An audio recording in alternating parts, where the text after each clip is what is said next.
Bienvenidos a Palabras Paganas.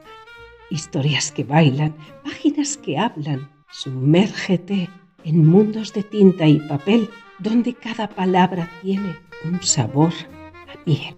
Pues bienvenidos a Palabras Paganas, el podcast donde exploramos las ideas más fascinantes de la literatura. Yo soy Santi. Y yo soy Cari.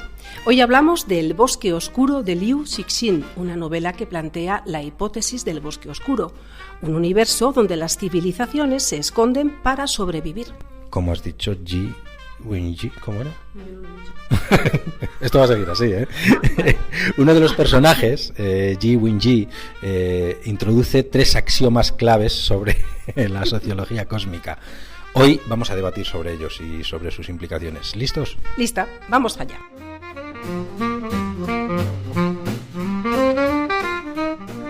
Santi, los 3 axiomas de Ji Wenji me dejaron pensando. ¿Recuerdas? Primero, hay muchas civilizaciones en el universo. Segundo, todas buscan sobrevivir. Y tercero, los recursos son limitados. Sí, y eso lleva a una conclusión inevitable. En un universo así, las civilizaciones se ven pues como amenazas, por eso se esconden, como en un bosque oscuro. ¿Pero crees que el universo es tan hostil que todas las civilizaciones estarían dispuestas a destruirse? Pues según Ji Wenji, sí. Si una civilización descubre a otra, no sabe si es pacífica o es hostil. Lo más seguro es atacar primero. Y eso explicaría por qué no hemos detectado señales de otras civilizaciones. Bueno, como el tema es la literatura, El Bosque Oscuro es la segunda parte de la trilogía El problema de los 3 cuerpos de Liu Cixin, una obra maestra de la ciencia ficción moderna.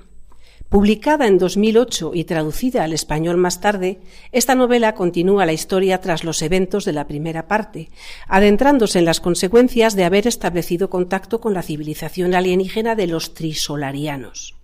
En esta entrega, la humanidad se enfrenta a una invasión inevitable y debe encontrar formas de resistir a una fuerza tecnológicamente muy superior. La estrategia clave gira en torno al concepto del bosque oscuro, un universo donde revelar tu existencia es una sentencia de muerte. Luo Ji, un astrónomo aparentemente ordinario, se convierte en una figura esencial gracias a su comprensión de esta teoría, y su papel será decisivo para asegurar el futuro de la civilización humana. Exacto. Y por eso algunos, como Stephen Hawking, advierten sobre enviar señales al espacio. Podríamos atraer a una civilización hostil. ¿Pero no sería mejor buscar contacto? ¿Qué sentido tiene sobrevivir si estamos solos en la oscuridad? Es el dilema, Cari. ¿Prefieres la seguridad del silencio o la esperanza de encontrar a alguien más? La respuesta, podría definir nuestro futuro. De todas estas cosas se reflexiona en El Bosque Oscuro, que da pie a otras teorías, incluso algunas relacionadas con las redes sociales, pero eso ya sería contenido para otro día. Bueno, pues todo esto para decir, aunque no tenga demasiado que ver con la literatura, eso sí, os quiero contar algo, que voy a terminar la ronda con algo entre lo especulativo y la leyenda urbana, pero ya se sabe, cuando el río suena. Es lo siguiente, dicen que la Voyager, cuando fue lanzada, llevaba un disco de oro, eso seguro que lo habéis oído, llevaba un disco de oro con una grabación, llevaba grabado gran parte de nuestra cultura, sociedad, conocimiento, música, matemáticas, con el fin de decir, amigos, que estamos aquí, que sepáis que hemos existido. Llegase donde llegase, pues con el tiempo y después de no sé cuántos, creo que fueron 24.000 millones de kilómetros, la sonda dejó de emitir señales. Estuvo meses y meses sin que la gente de la NASA supiera de ella, pero sin comerlo ni beberlo, un día, además no ha sido hace mucho, se recibe una señal que después fue descodificada y ofrecía un mensaje, que es este: por su bien, guarden silencio.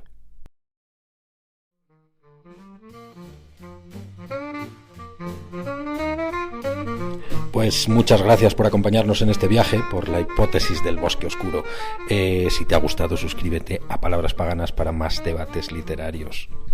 Y para finalizar el episodio de hoy de Palabras Paganas, exploraremos Polaris, de Lovecraft, un relato lleno de sueños y misterios cósmicos. ¿Es Polaris una guía o una trampa? Descúbranlo con nosotros.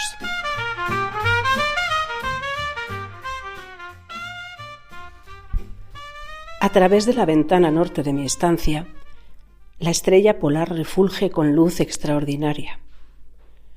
En las espantosas horas de negrura brilla en ese lugar. Y durante el otoño, cuando los vientos del norte maldicen y gimotean, y los árboles tornados en rojo del pantano se susurran cosas entre sí, en las tempranas horas de madrugada bajo la luna menguante y cornuda, me siento en el alféizar y observo a esa estrella. Justo debajo titila la brillante Casiopea con el pasar de las horas, mientras el carro se alza con pesadez entre los árboles envueltos en brumas del pantano que el viento nocturno hace balancear. Justo antes del alba, Arturo parpadea y la cabellera de Berenice reluce furiosa a lo lejos sobre el misterioso oriente. Pero aún la estrella polar continúa en el mismo sitio de la negra bóveda, parpadeando odiosa como un malsano ojo vigilante que pugnara por transmitir algún extraño mensaje, aunque sin recordar nada excepto que tenía un mensaje que transmitir. A veces, cuando está nublado, puedo dormir. Recuerdo a la perfección la noche de la gran aurora, cuando sobre el pantano bailaban los alucinantes reflejos de la luz demoníaca. Tras los destellos llegaron las nubes, y entonces pude conciliar el sueño. Y fue bajo una luna cornuda y menguante cuando divisé por primera vez la ciudad. Se hallaba silenciosa y somnolienta en una extraña meseta de un collado entre dos extraños picos. De espantable mármol eran sus muros y torres, sus columnas, cúpulas y pavimentos. En las calles marmóreas se alzaban columnas de mármol con los remates tallados en imágenes de solemnes hombres barbados. La atmósfera resultaba cálida y calmosa. Y arriba, apenas a 10 grados del cenit, resplandecía la vigilante estrella polar. Contemplé durante largo rato la ciudad, pero el día no llegaba. Cuando el rojizo Aldebarán, que fulguraba a baja altura sin llegar a ponerse jamás, se había arrastrado una cuarta parte del camino en torno al horizonte, atisbé luz y movimiento en las calles y las casas. Gentes de vestiduras extrañas, nobles y familiares a un tiempo, salían a las calles y bajo la luna cornuda y menguante los hombres hablaban con sensatez en una lengua que me resultaba familiar, aun cuando era diferente a cualquier idioma que hubiera conocido antes. Y cuando el rojo Aldebarán se hubo deslizado más de la mitad del camino alrededor del horizonte, retornaron la oscuridad y el silencio. Al despertar ya no fui el mismo. En mi memoria se había grabado la visión de la ciudad y en mi espíritu se alzaba otra reminiscencia aún más vaga de cuya naturaleza entonces no me hallaba muy seguro. En adelante, durante las noches nubladas en las que podía dormir, atisbé con frecuencia la ciudad. A veces bajo esa luna cornuda y menguante, y en ocasiones bajo los rayos amarillos de un sol que no se ponía, pero que rotaba lentamente alrededor del horizonte. Y en las noches despejadas, la estrella polar acechaba, como no lo hiciera nunca antes. De forma gradual comencé a preguntarme cuál sería mi sitio en esa ciudad de la extraña meseta entre extraños picos. Alegre al principio de contemplar la escena como observador incorpóreo y omnipresente, comencé luego a ansiar el definir mi relación con ella y medir mis talentos entre los graves personajes que platicaban a diario en la plaza pública. Me decía, esto no es un sueño. ¿Por qué medio podré probar su superior realidad sobre esta otra de la casa de piedra y ladrillo al sur del siniestro pantano y el cementerio del Altozano, donde la estrella polar escudriña a través de mi ventana norte cada noche? Una noche, mientras escuchaba la discusión en la gran plaza de múltiples estatuas, percibí un cambio y noté que tenía al fin forma corpórea. Pero yo no era forastero en las calles de Olatoé, que se alza en la meseta de Sarkis, entre los picos Noton y Kadiponek. Era mi amigo Alos quien hablaba, y su alocución era agradable a mi espíritu, pues se trataba del discurso de un hombre cabal y un patriota. Esa noche habían llegado nuevas sobre la caída de Daiko y sobre el avance de los inutos. Demonios amarillos, achaparrados, infernales, que 5 años atrás llegaran del oeste ignoto para devastar los confines de nuestro reino y que acabaron sitiando nuestras ciudades.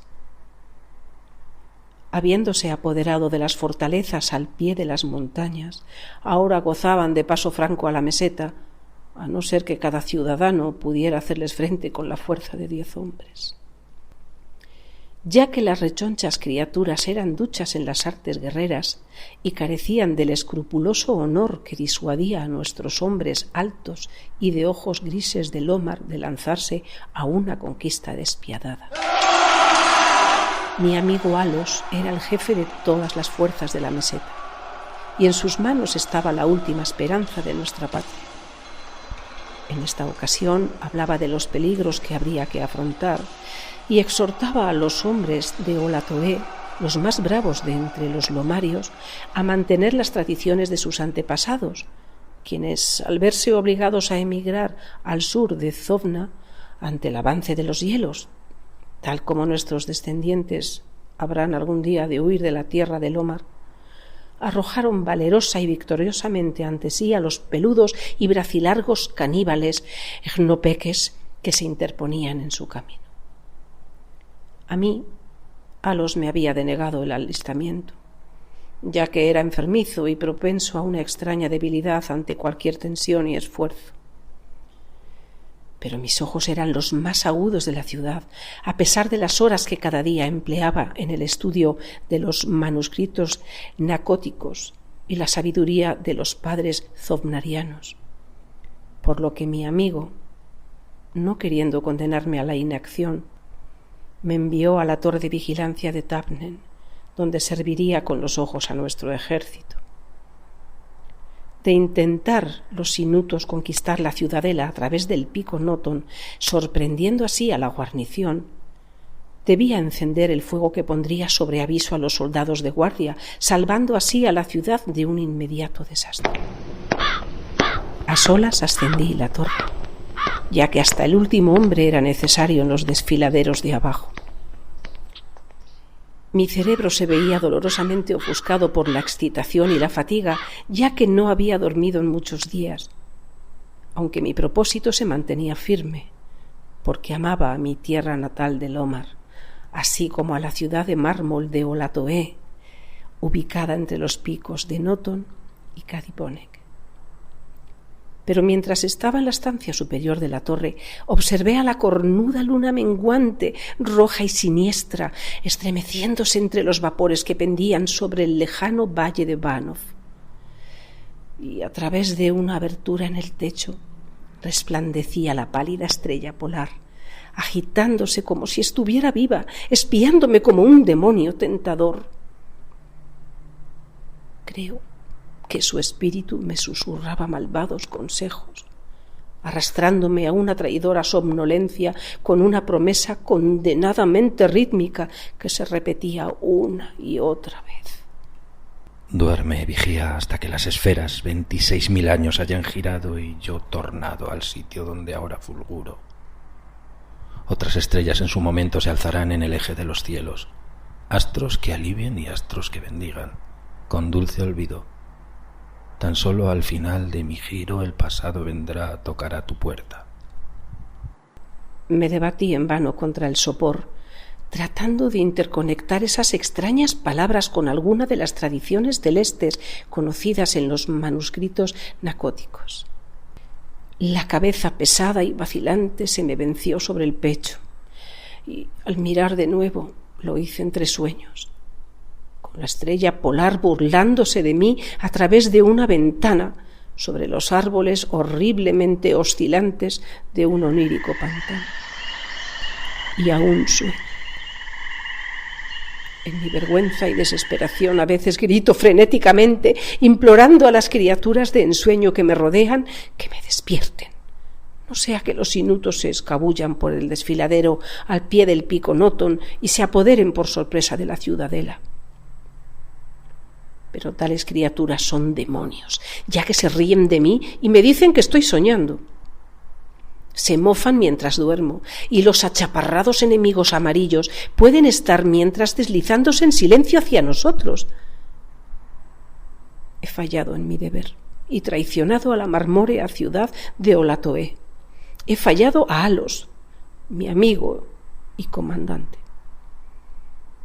Pero todavía esas sombras del sueño me escarnecen. Dicen que no existe tierra del Omar, salvo en mi imaginación. Que en aquellas tierras donde la estrella polar brilla alta y el rojo Aldebarán repta a ras de horizonte, no existe sino hielo y nieve desde hace milenios, y que ningún hombre mora allí excepto achaparradas criaturas amarillas consumidas por el frío que se hacen llamar esquimales. Y mientras escribo en mi culpable agonía, frenético por salvar la ciudad cuyo peligro crece a cada momento, tratando de espantar en vano ese antinatural sueño de una casa de piedra y ladrillo al sur de un siniestro pantano y un cementerio en un bajo altozano, la estrella polar, maligna y monstruosa, me acecha desde la negra bóveda, parpadeando odiosa como un malsano ojo vigilante que pugnara por transmitirme algún extraño mensaje, aunque sin recordar nada, excepto que tenía un mensaje que transmitir.